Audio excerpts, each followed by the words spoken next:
96.9 FM. Fresh news, smart talk, all day.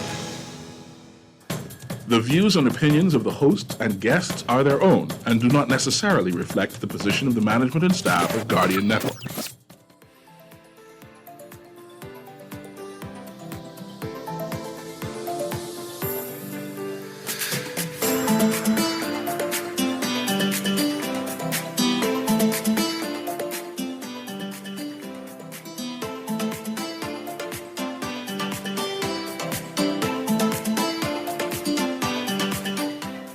Good morning and welcome to Guardian Radio 96.9 FM.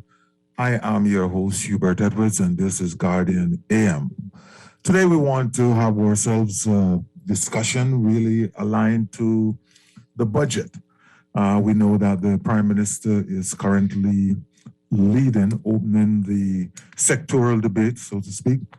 And I wanted to kind of get a vibe, a feedback from you as to exactly how you see it. I know that there's been numerous amount of discussion. There has been a lot written about this particular budget, but exactly how do you see it? Let's take your perspective. Maybe we can have a different perspective on some of the things which have already been discussed. And so if you want to join us early into the show, really. The numbers are 323-6232, 325-4259, 325-4316, and the text line is 422-4796. We're anxious to hear from you. And so the question I have today is, how did you find the budget? How did you find the budget? What exactly about the budget excited you? Is there anything about the budget in which you were very disappointed? The question is, did the government get it right? Given the multiplicity of issues which it is faced with, did the government get it right? Are we in the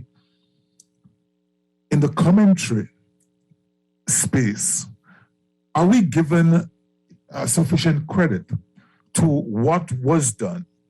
Are we sufficiently respecting the complexities that were involved in kind of, coming up with a budget because of, largely the environment, the pandemic, the inflation, COVID rising? Are we given that sufficient credit, or have the discussion so far been fair, balanced, and objective? What exactly is your take on this particular budget? And then we're going to take a look at this Moody's statement, because I find the Moody's statement to be a very, very interesting one. Interesting in that there's some things which were said which I generally anticipated that Moody would have said, or any rating agency speaking back to the budget would raise. Those for me were natural kind of a mention. What may be slightly different in my view, and based on reports I've read, I've seen a couple of reports, one at least coming out of the Caribbean region, is the way the Moody's report has been reported on. In that it is, I think the various news organizations have led with the risks rather than using the risk as the qualifying element, and consequently the messaging. I think the messaging has changed slightly, or changed sufficiently, depending on how you want to cast it, such that it may give the impression that Moody's may have said something which I don't believe that they said. And it also could leave us walking away from that statement without really pinpointing an important aspect or important aspects of what was said. So we want to hear from you. We really want to hear from you as it relates to these particular issues. But there are some other things which I want to draw your attention to. as it relates to this budget again. And that is really how, for my part mostly, I seek to analyze and assess the budget or any particular statement which has been made, and I wish to opine on it. We often kind of rush into the numbers. And I know that that is the popular thing to do, and sometimes the more exciting thing to do, depending on who you are and the kind of message you want to communicate. Sometimes it is the area which is most emotive, and so persons go to that. So last year the number was 100. This year it's cut to 50. It's a 50% decrease. What is going to happen? Last year the number was only 50. Now it's 100. It's going in the wrong direction. Why are they doing this? But how often do we step back and really seek to understand where it is that the government or the administration making the presentation is actually coming from? And I'm not saying that we are going to be in agreement, but where exactly are they coming from? What is it that is informing their discussion? What is it that is informing this budget? And so that we can understand, or at least have a better appreciation as to why they do some of what they do. Because oftentimes without that appreciation, some things just look kind of out of whack. Again, I'm not making a point that you will agree. Certainly, there always are going to be questions. There are going to be things said, and we are saying, should that be done at this point in time? Is that the correct thing to do? Is that sufficient? Is that too much? These are natural questions which are going to emanate out of this discussion process, whether you're having it with someone, a group of person, or you're just reflecting on it by yourself. But it's certainly very, very important to look at what we're dealing with. And I find that reading or listening to the early segments of any prime minister's presentation gives you a very, very good idea of where he is going. Well, so far we have only had male prime ministers. Where he is going, or where the administration thinking rests. And so when you go back to the prime minister's presentation of May 25th, he said a couple of things which I think are very, very important to take into consideration as foundational to any analysis which you may wish to undertake. It says, firstly, this budget, for me, I think this budget is highly reflective, and the Prime Minister said so, of points outlined in our blueprint for change, that is the PLP's manifesto going into the election. That's a 10-point document, covered a number of issues. And as the Prime Minister put it, the 10-point framework is to recover, rebuild, you ultimately revolutionize the economy. And there are three areas which I believe dominantly jump out. Three areas in going back to the blueprint for change. Three areas which I think jump out in this particular budget presentation. The first is compassionate social relief and strengthened security. I think that is very, very clear in the budget presentation. If you look at the narrative or you look at the number. Now, there's some persons who are arguing that the social services amounts have been cut and so on, and that's true. But if you look at the totality of the budget, the entire thing, not just those which would be going directly to social service payments and reliefs and aids to individual, but the totality, the total impact, which I refer to as social support, the reduction in underlying tariffs, the opportunities for home ownership and so on and so forth. If you look at that, I think it falls really into this whole idea of social relief. A plan for each island, you would have seen where the government is at least thinking in that direction. I listened to Shivagoling recently, and he raised this very interesting position as to whether or not family islands are net payers or net takers as far as taxation is concerned. But the idea of creating funds, however we want to rationalize where the funds come from, the idea of creating funds which are going to be earmarked for productive investments in these family islands, I think is a positive thing. And this speaks to it. And then it also talks about Bahamian empowerment. Again, we see through discussion about the role of Bahamas Development Bank, the opportunity for first-time owners to get rebates on value-added tax and increase in value-added tax on purchase of first ownership, moving from I think 250 to 300,000. These are things which I believe fit perfectly into these points coming from the blueprint for change. What is the larger point I'm making here? It is that the Prime Minister presented a argument, a narrative, which is not a new argument. It's not a new narrative, but it is certainly an extension on a conversation which was had with the Bahamian public prior to the election, an argument which one could argue, even though it's a majority win first past the post type of arrangement we have, but it's an argument and an arrangement which we could easily say or fairly say that the Bahamian public agreed to by electing the party to become the government. And so they're building on this and they're extending this out in a way which is consistent with what they say they would have done.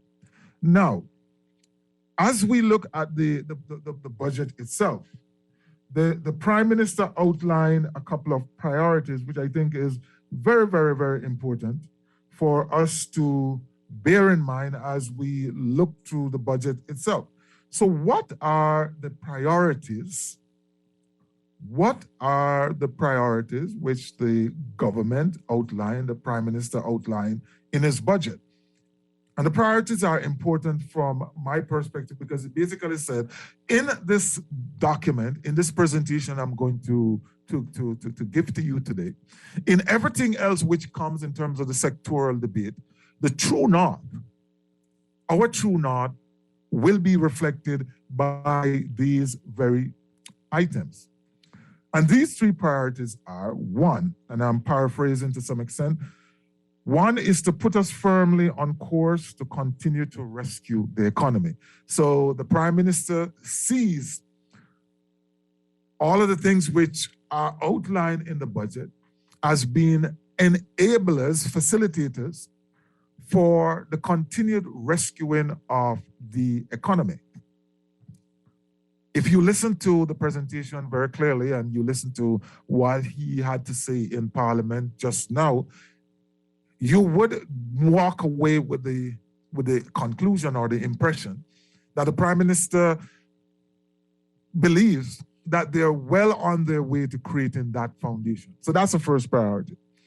The second priority is to help us navigate some of the new challenges facing the global economy. So what are some of these challenges?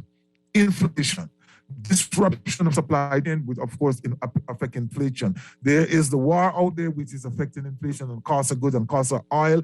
There are, upticks in COVID cases, so that too is an issue. The pandemic was kind of pulling back, but those are issues. Then there is the fight against inflation by developed countries. For us, our reference point is the United States and the fact that they are increasing interest rate in order to do this. And we consider the impact and the implication that this have for the cost of debt and also the potential for slowing down the global economy and pushing us into a potential recession.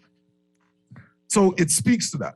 And then the third one is to maximize the opportunities and deliver the growth necessary to support national development. Why I think these three priorities are so important. Because if you look at them very closely, the one thing you will walk away with, or you must walk away with if you objectively assess this, is that the administration, the prime minister, understands and accepts that there is a very, very urgent need to rescue the economy. So that is known. So everything that we read or hear from him subsequently, we can then come back to this benchmark and ask ourselves the question, is this consistent with his stated knowledge of the need to rescue the economy? And that's kind of how I go through these things. You need basis, you need benchmark, you need guardrails really to kind of put into context the numbers. So if we are rescuing the economy, would we take dramatic decision now, which in our view, I'm not saying everyone is in agreement with it, but would we take some decisions now, today, which might eventually harm, at least in the short term, the economy? And so a decision to not go in a particular direction, which may seem on the face of it, not easily explained or not easily understood, when we look at the priorities, may make a difference.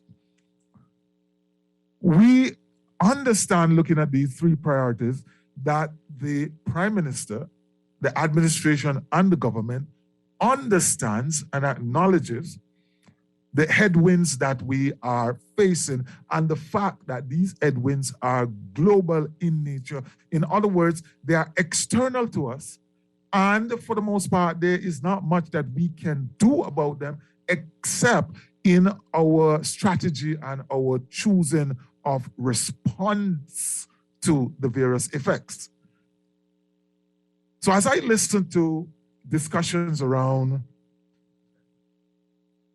inflation, for example, we become challenged with grappling with this because oftentimes we don't start from a place of total transparency. And the total transparency is this, from my perspective, is that the government pretty much can't do anything about inflation except to the extent where it has a policy treatment which affects the cost of those goods. And it can choose to reduce or totally eliminate that.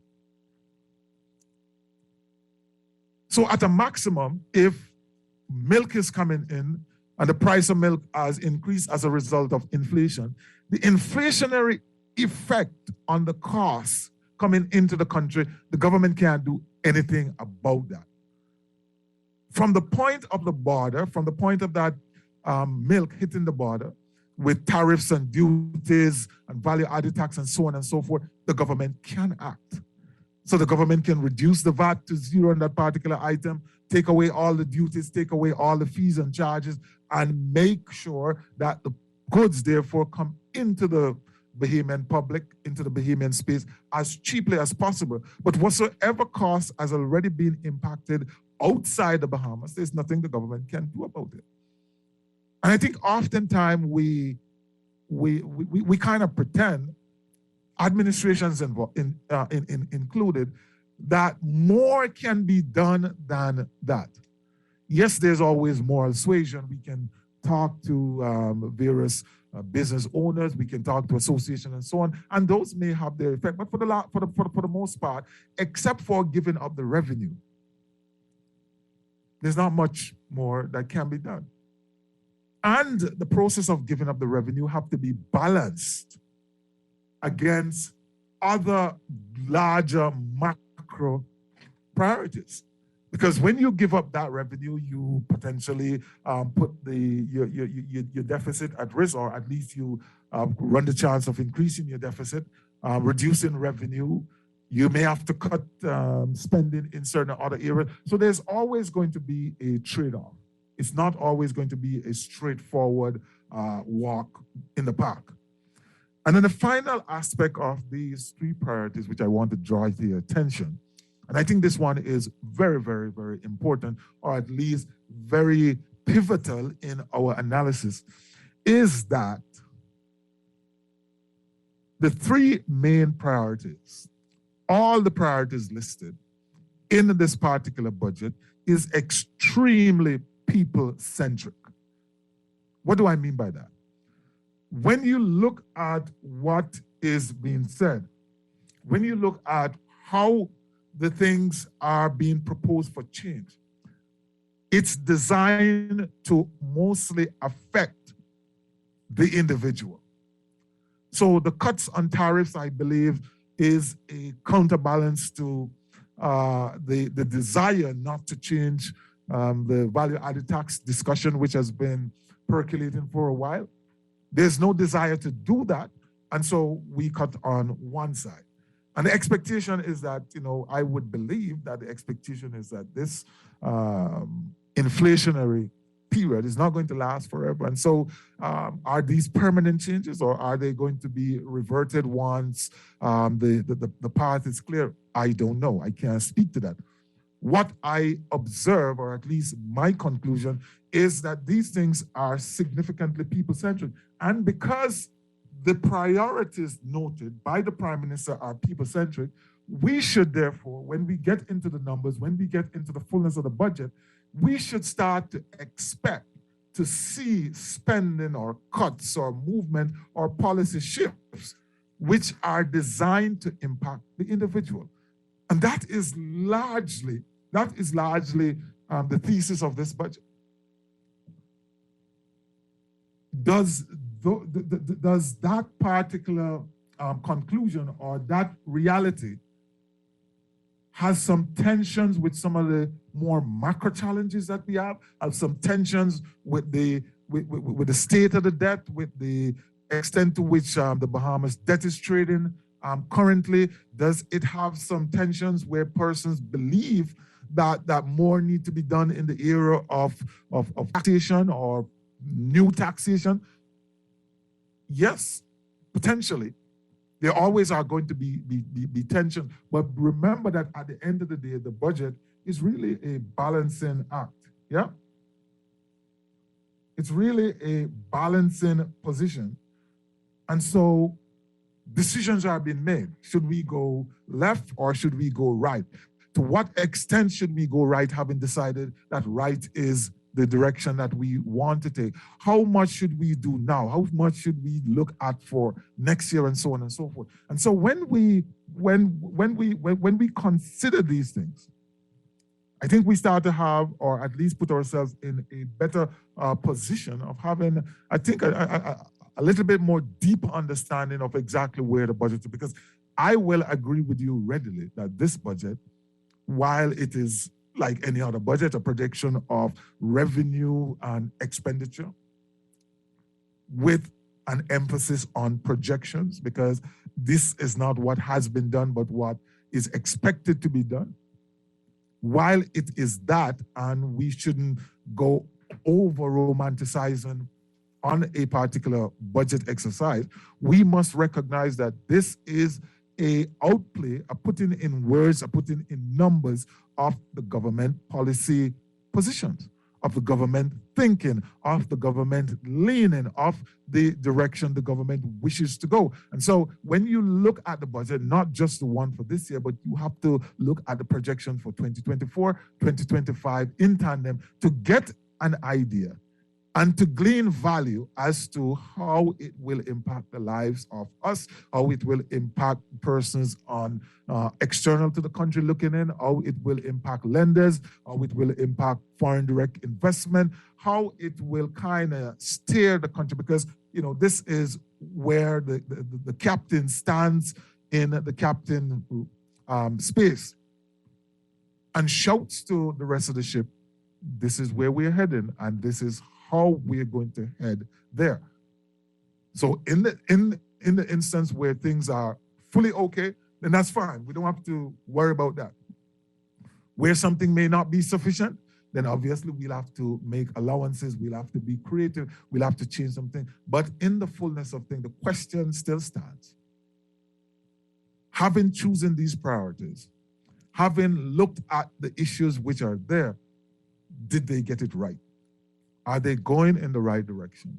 And the extent to which other pronouncement on the budget may have been misconstrued? Or was it misconstrued? Did the persons who report on it get it right? Did Moody's actually take a view of the budget which was pessimistic?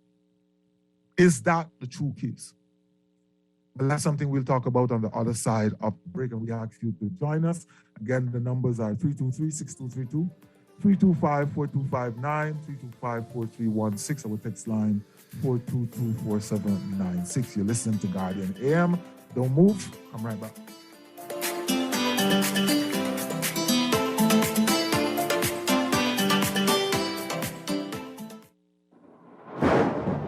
Preparing for a hurricane can make all the difference in safeguarding lives. By knowing what actions you should take to reduce the effects of hurricane disaster. Get all the facts of the potential of having insurance, impact-resistant windows, home emergency power, surge protectors, essential supplies, plus so much more before the storm.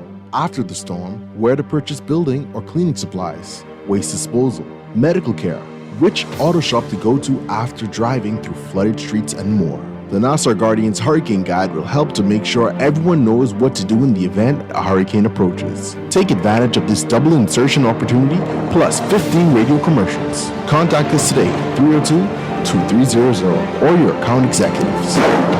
Will you be prepared?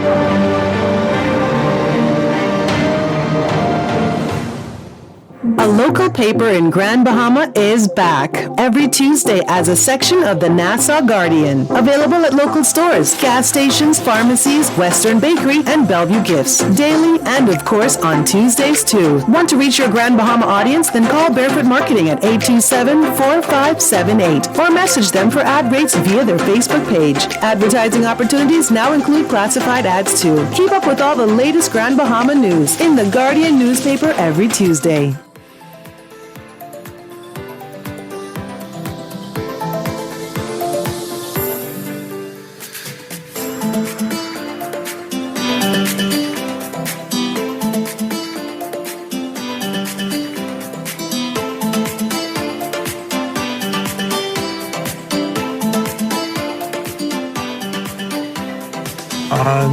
And welcome back to Guardian Radio AM. We're having a conversation around the budget and kind of just laying out a way. Well, it's actually more so the way I approach it. And obviously, that's not the only way. But I'm just trying to kind of lay down some foundational issues that we should really consider when we look at the budget. And so, a lot of times we hear conversation like anybody else. I'm going to say things which you might not agree with.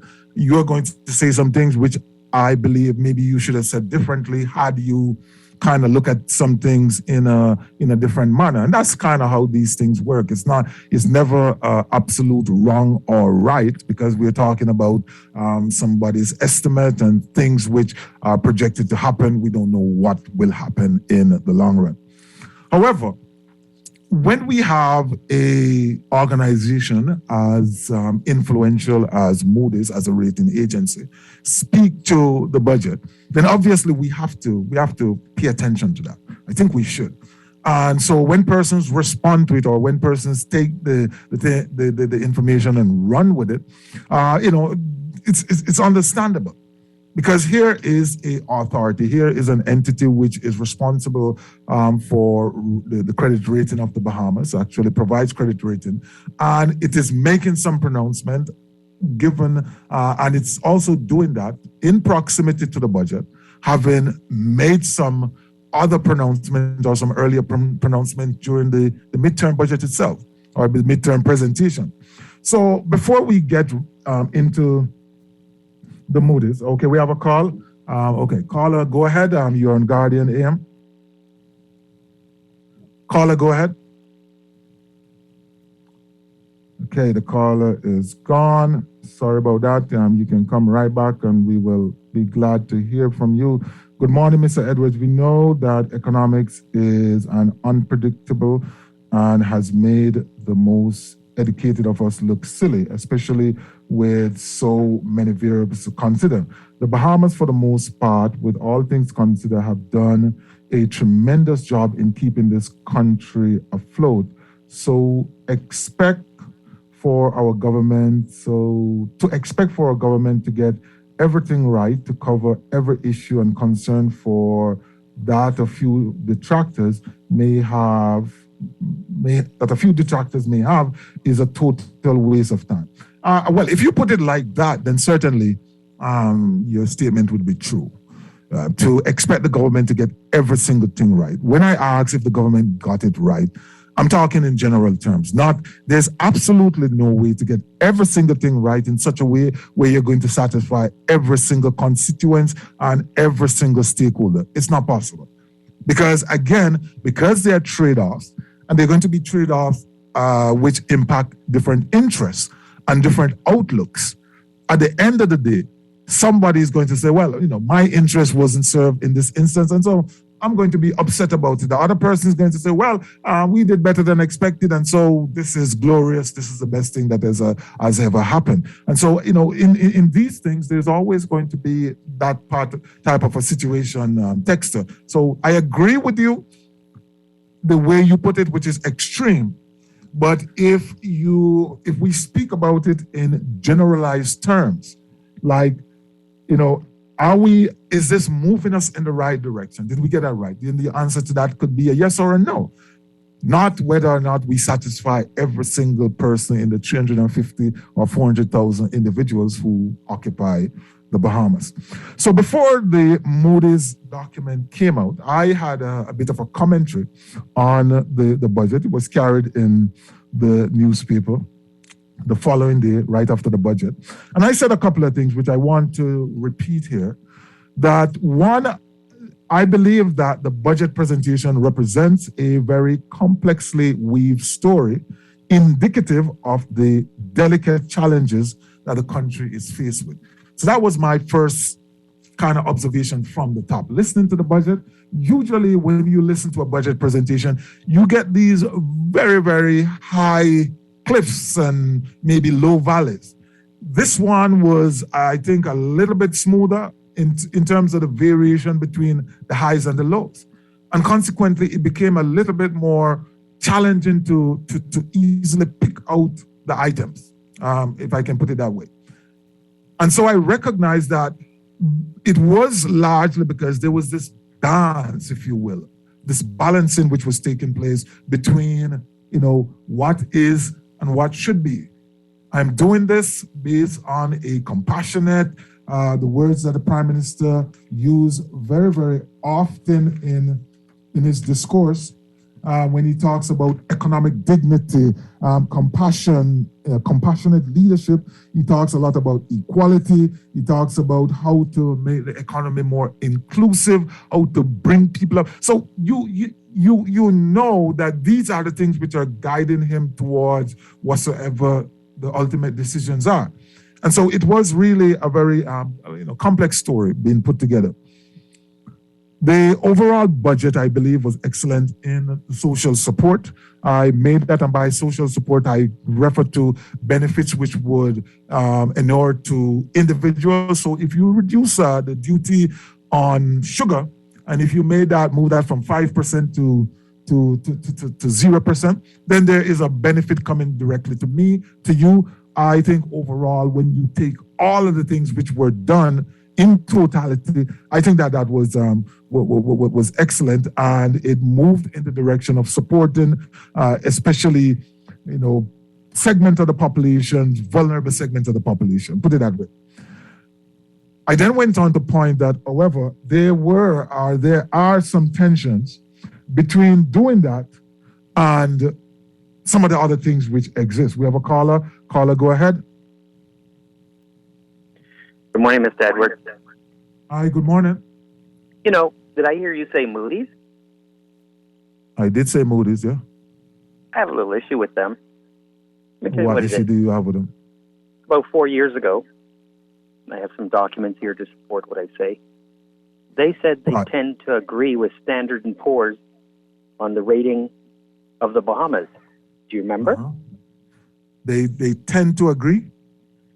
In this one instance, when Standard & Poor's downgraded the Bahamas, Moody's came out the next day and said that they tend to agree with Standard & Poor's assessment of the Bahamas. Got the two articles here. Can bring them to the studio later. And then I started wondering, Standard & Poor's under Barack Obama was convicted of such a heinous crime, misleading on Fannie and Freddie. They were charged $1.5 billion. You remember that? Yep. Great. And if Moody's is agreeing with known convicted criminals, Standard & Poor's, according to Barack Obama administration, why would I want Standard & Poor's or Moody's to ever talk about me again? See, I'd ask them, did they assess my country? In other words, you have to, I can't say you're worthless. I have to find out if you have life or key property, if you have a home, if you have other assets. Then I can grade you. Have they ever graded us? Do we have oil potential? Do we have sand? How much sand? How much aragonite? They've never graded us to downgrade us. Graham, no, you got a whole show. I just want to ask one more question. So, hello. Yeah.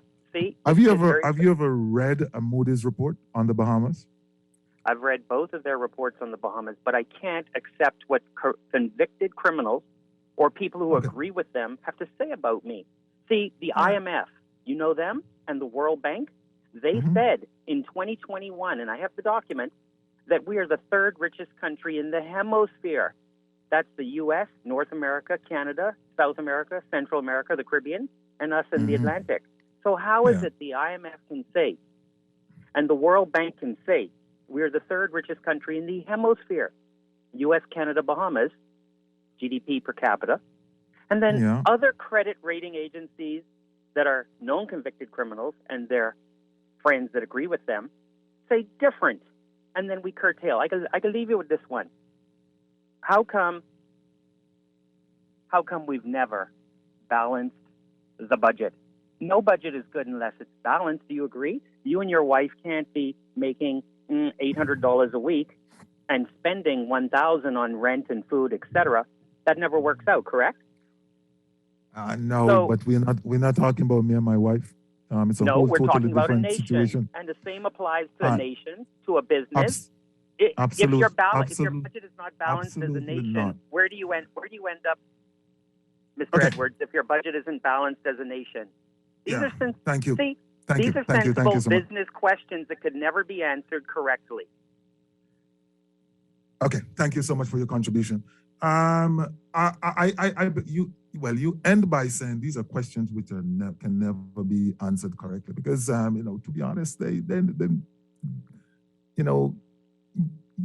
you talk nice, you put words together, but they're not elegant questions. They're honestly not elegant questions. And I suspect, knowing who you are, is that you're better informed than the extent to which the question demonstrates. I think to some extent, and which is one of the things which I find sometimes to be dangerous or to be challenging, is that individuals ask questions in ways which are designed to elicit a particular response. So when we say the IMF and the World Bank says that we are the third richest, the richest in the region, but other rating agencies, in the first instance, neither of those are rating agencies.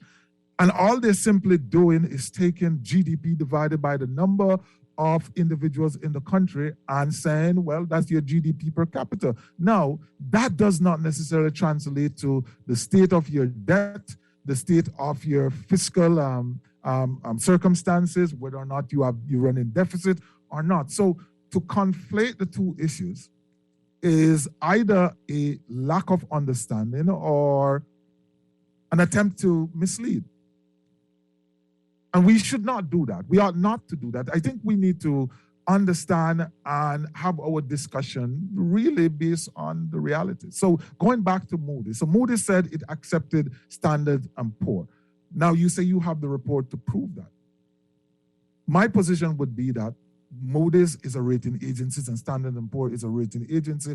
And given their status in the world, they're both going to do their own analysis and not necessarily stand on. another one. Now, if they happen to do the analysis and come to the same agreement and based on whatever rationale they use, then of course, if making that statement. But I think we lose ourselves if we start to having this conversation about the Bahamas being the richest country in the world or the richest country in the hemisphere, because that doesn't solve our $10.5 or $11 billion in debt. If we start talking about the richness of the Bahamas, and of course that comes with certain disadvantage, we can get certain grants and so on and so forth, but that doesn't help the level at which the debt is trading on the market at the moment. So we have to be very careful about that. We have another caller. Caller, go ahead. Hey, how you doing today, sir? I am doing fantastic, and you? All right, it's a very interesting topic that's about yesterday, you know. I want to piggyback off what Graham said a little while ago. Per capita income. The problem is that we're not taxing the people who are making these high income. There are certain party went into power and he negotiated the non-tax and non-VAT putting on a certain industry or certain entities, and that is our problem. We're taxing the hell out of the poor. That per capita income has no value in the Bahamas because of that situation. Now, another situation is that 500 acres they claim of forestry that's been cut down in the Carmichael Road area. I put this to you. The humans are finally waking up and try to sustain themselves and try to do some type of agriculture in their country and try to get the possession of the land. My thing is, don't discourage the humans. They're finally waking up and you finally see the need for agriculture and finally see the need of sustaining and growing our own food. The pandemic actually flushed out how big of a problem we have. Do not discourage the behemoths. Try as much as you can to help them out in their ventures. There is the simple fact that they already started. It means that they have a mindset shift. And we have to shift this mindset in order for the Bahamas to become a viable country. We cannot go on like this. It is impossible to survive like this. We need all hands on deck. I agree with you. Thank you, Mr. Edwards. Thank you for voicing for allowing me to voice my true, honest opinion about our country and where it's going right now. Yes, and I thank you for calling in and contributing. And you're so right. This idea of using a measure, the GDP per capita, is very, very deceptive. I mean, there are many persons who don't make $12,000 a year in this country. There are many persons who live below the poverty line. But when we do that, we realize that there's an average, we're working out an average. And so the connection between the two, if you, Mr. Weatherford, is making $100,000 and I am making $10, it's $100,000 and $10. They're going to divide that and suggest that per capita, if only the two of us exist in the world, that my per capita income is $50,500 or $55,000 or whatever the number is, which would be so far away from what the truth is. So we have to be careful with that. We also have to be careful with how we generalize. I honestly think that individuals who are looked up to, and I know many persons look up to you and gravitate to you for information, you have to take onto yourself a certain level of responsibility to be more objective in your discourse, not to produce information or send information out, which is likely to mislead persons who do not have maybe the ability to discern. I think you have that obligation. Just like anyone who sits before these mics have that overt obligation to be honest, to be fair, to be objective, and to the extent that we are not, we feel it. So before we get into the end, I just want to take you through very quickly the points I was making on my view on the budget. So I think that there is some tensions which are going to be there. What do I mean by that? In order to support these vulnerable population, in order to cushion the impact of the impact for inflation, you're going to spend in areas which you would not otherwise would have wanted to spend, and so it will impact other areas. I also believe that the budget represents a delicate balancing created by the inflationary environment. And so when we get to the point where if the economy should start to, the global economy that is, should start to see a downturn in inflation, then we're going to realize that some of the local performance in revenue is driven by inflation, and that could go away. And so the government is really taking some risk on some of these things here, but does so in the context of its three outlined priorities. And then finally, the budget presentation I stated then needed a fuller discussion around the debt and debt management. And I stated that to be maybe one of the most significant area of risk to the achievement or the overall plans of the government. So what did Moody's say when it represented its own statement? Well, Moody's looked at what was happening and says that the strong pace of economic recovery supports the government projections for a faster fiscal consolidation than a year ago. And this is credit positive. Basically, they're saying the rate at which the country is recovering is consistent with the projections made by the government. It supports it. And this is a change because 1 year ago, this wasn't the case. But importantly, it says there, this is a credit positive. So as a rating agency looking at this reality, they're saying this is good for our clients, the people who lend to the Bahamas, which means that the Bahamas is strengthening in its credit worthiness. So this is a positive. It talks about the government reduce its projected fiscal 2022 deficit compared to what it estimated it to be in January when it released its medium-term strategy. So basically, in January, the government says the fiscal deficit, I think, was going to terminate at about 7.4%. In this particular year, which is going to end at the end of this month, June, it is expected to be at 6%. So that's a positive. The government did some more work and resulted in some positive outcome. And there was also a faster decline in the debt to GDP ratio. Remember, we were at 101% at one point in time. Based on where we are now, it's down to maybe, I think, about 87%. And the projection takes it down to around 80 in about 2 years. So Moody's looking at these things and say, good, that's a positive thing. And so we should be all right in some way. Well, not all right, but we are moving in the right direction. The 2023 fiscal deficit is expected to come in somewhere at 4%. When we would settle at, everything being equal, we would settle at 6% this year. It's expected to come in at 4% next year.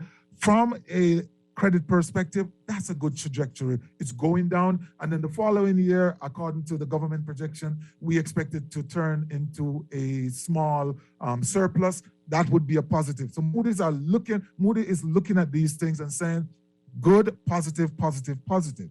However, are there any risks? Because these are simply just projections. Are there any risks to these projections which have been made?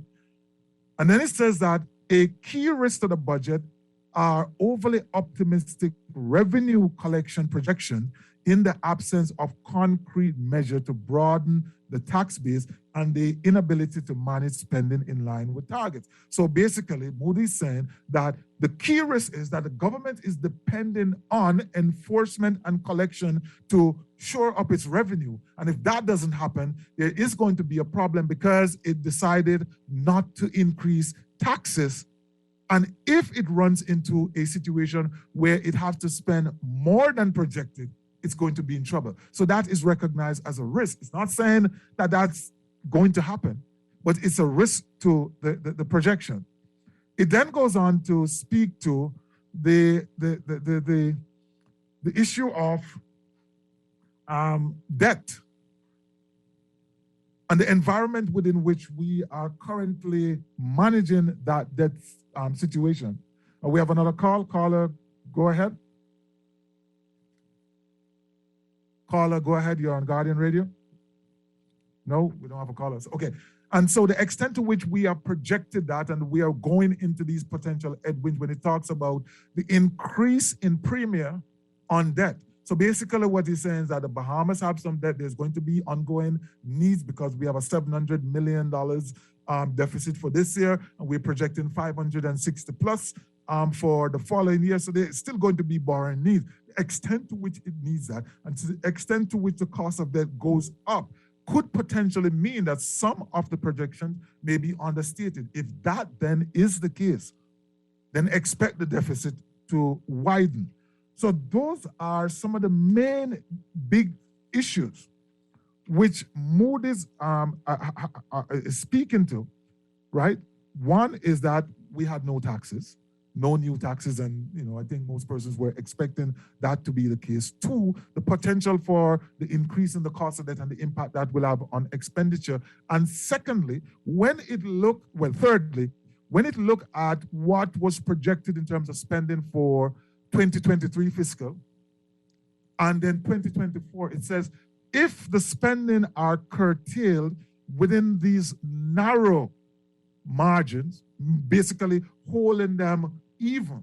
If that happens, it has the potential to impact growth, opportunities for growth. And if that happens, if we do not see new growth, then it will have a detrimental impact on the overall state. If you go back to the priorities stated by the Prime Minister, if you go back to the acknowledged challenge which the Prime Minister laid out, he clearly says that part and parcel of the process going forward is the need to find growth for national development.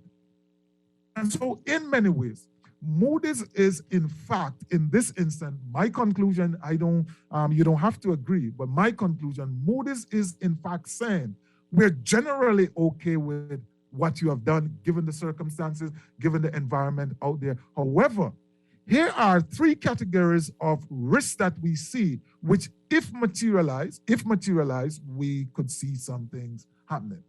And then it reiterates the fact that we already did say that we think that some of the projections are overly optimistic, but of course, they are just projections. So Moody's is not outrightly saying that the government budget is not good, or it don't like it, or it is pessimistic about it. It is saying that these things are consistent with what we are seeing on the ground, faster consolidation. And at the end of the day, though, you must, as a government, as a country, as a people looking on, as lenders, bear in mind that these three categories of risk exist. And if any of them should materialize, if any of them should crystallize, you could see a difference in the underlying outcome of this particular budget. And that's why I say all of that, we need to sometimes go slowly through the narrative and kind of understand exactly what has been said, and then use that to draw the conclusion. Because if you lead with the risk, then obviously you're going to be leading with a pessimistic output. But if you lead from the perspective that something positive was said, but it was qualified, the outcome could be totally different. We're totally out of time, and therefore we just need to say goodbye. We say have a great day. Be careful out there. COVID isn't over. Walk good, one love, and Ubuntu.